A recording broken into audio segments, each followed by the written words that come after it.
Hey, Mark here from Argos with another MyGeotab tip of the week. And today's tip is going to revolve around fuel and detected fill-ups. So this is a piece that's already built into the system, ready to go for your fleet that you may or may not have known about. I'm under the fuel and energy tab today under detected fill-ups. And whenever you click on this, it's going to give you some different filter options. I've got mine set to view this month's fill-ups by asset. So you can see here that it lumps different fill-ups per asset. So for these two, we've only got one fill-up detected, but for Alyssa, we've got three, Andy, we've got two. Within this page, there are a handful of different things. So at a very quick glance, I can see date, time, address, the device or the truck number, the driver that was in it, fuel economy, and the volume added. But I can get more granular than this if I would like.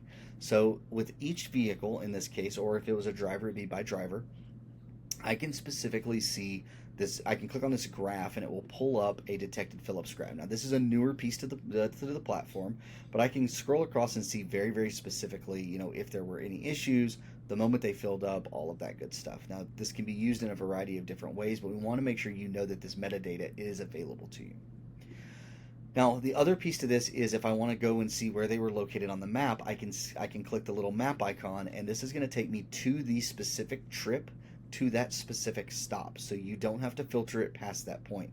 You can see here I was on 255 on this specific date at this specific stop location.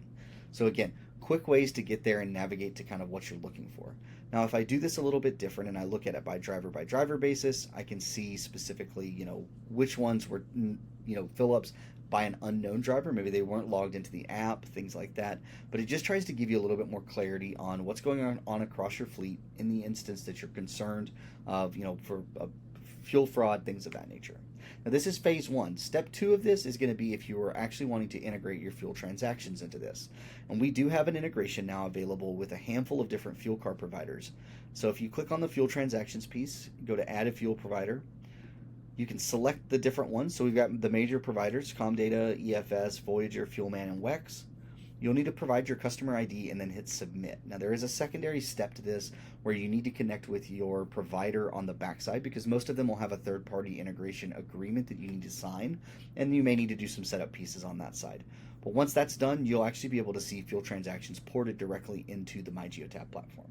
If you have any questions or would like to help with getting any of this stuff set up, please let us know. Other than that, have a wonderful day and we'll talk soon.